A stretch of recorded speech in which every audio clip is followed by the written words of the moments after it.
போய்கிட்டே இருக்குது. ஓகே. அதை டைவர்ட் பண்ணுறதுக்கும் ம்.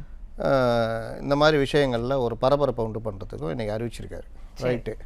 என்ன அறிவிச்சார் அப்படின்னு பார்த்தா ம். 5000 ரூபாய் ஆமா. இந்த தேர்தலை முன்னிட்டு முடக்க பார்க்கிறார்கள். யார்? அவங்க இவங்க எல்லாம் முடக்க பார்க்குறாங்க. 2000 ரூபாய் நான் ஆட்சிக்கு வந்தால் தர்றேன்னு சொன்ன அதிமுக இந்த 1000 ரூபா உரிமை தொகையை எப்படி முடக்க பார்க்கும்? அது அவர்களுக்கே தேர்தலில் பிரச்சனை வருமா வராதா? ஆமா. அப்போ இந்த பிரச்சாரம் பொய் தானே. ம். ம். அப்படியே தேர்தல் காரணமாக இந்த பணம் நிறுத்தப்பட்டதுன்னா அது தேர்தல் நடைமுறை. ஆமா. இதில் நாங்கள் வந்து போராடுவோம் வெல்லுவோம். ஏங்க போராடுவோங்க தமிழகம் வெல்லும். எப்படி எதுலங்க வெல்லுங்க ம்.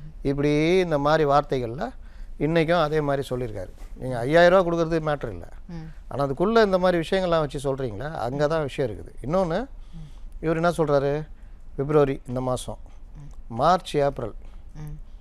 மே மாதத்துக்கு கோடைக்கால செலவாக 2000, ஆமா. மொத்தம் 5000. ஆமா. அப்படி பார்த்தா இந்த 3 மாதத்துக்கான காசு 3000 போயிடுது. ஆமா. மே மாதத்துக்கு ஒரு 1000 ரூபா போட்டுக்கிட்டா மீதி 1000 ரூபா எக்ஸ்ட்ரா கொடுக்குறாரு. ஓகே. ஆனால் இவர் சொல்கிறது 5000 ரூபாய். ம். ம். ம். இதை வந்து உடனடியாக ம். பலரும் ரியாக்ட் பண்ணுறாங்க. ம். ஈவன் கொஞ்சம் அங்கங்கே ஒளிஞ்சிருந்தவங்க கூட இன்றைக்கி வெளியே வந்து இதை வரவேற்று பத்திரிகையாளர்கள்லாம் வெளியில் வந்து வரவேற்று போகிறதெல்லாம் நம்ம பார்க்குறோம். இதெல்லாம் உடனடியாக கூட்டணி கட்சி வரவேற்று பேசுறவங்க எல்லாருமே பத்திரிகையாளர்கள் தானா இல்ல திமுகவினரா? எப்படி? திமுகவை ஆதரிக்கும் திமுகவை, அதாவது பத்திரிகையாளர்னு பொதுவாக பேசிக்கிட்டே இருக்கிற திமுக ஆதரவாளர் சொல்லலாம். ம். ஏன்னா பொதுவாக விமர்சனம் பண்ணுறோம், விமர்சனம் வைக்கிறோன்றது அது வேறு. ஒரு ஆளுங்கட்சி இப்படி நடத்துது அப்படின்னா அதை எதிர்த்து விமர்சனம் வைக்கிறதுன்றது வேறு.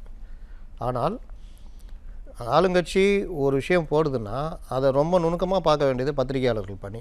ம். அப்போ இங்கே எங்கே 5000 வருது ம். ம். அப்படின்னு பார்த்தா 5000ன்றது இல்லை. நீங்கள் இந்த 3 மாதத்துக்கான காசு சாதாரணமாக வரப்போகுது 3000. ம். மே மாதம் ஒரு 1000 ரூபா போட்டுட்டா மீதி 1000 ரூபா தான் எக்ஸ்ட்ரா கொடுக்குறீங்க. ஓகே. ஆனால் 5000 போடுறத இன்ப அதிர்ச்சி. இல்ல என்னன்னா இது வரைக்குமே கோடைக்காலம் தமிழகத்துல வந்ததே கிடையாதா? வரல, இப்ப என்ன திடீர்னு வந்து அப்போல்லாம் கோடைக்காலம் மழை காலம் பயங்கரமாக வடகிழக்கு பருவமழை வந்து மே மாதம் வரைக்கும் இருக்கும். அதனால் கோடை காலத்தை அதை விட்டுருங்க. ம். மகளிர் உரிமை தொகை நாங்கள் அறிவித்தோம் 1000 ரூபாய். கடுமையான நிதி நெருக்கடிக்கு இடையே நாங்கள் வந்து பண்ணோன்னுன்றார. மொதல் 2 வருஷம் எங்கே போனீங்க? 3 வருஷம் 21, 22, 23 ம். ம். ரொம்ப பிரச்சனையாகி தேர்தல் பார்லிமெண்ட் தேர்தல் வர நேரத்தில் இந்த கோரிக்கை பெருசானோன்னா பெண்கள் மத்தியில் அப்போ தானே அறிவிக்கிறீங்க.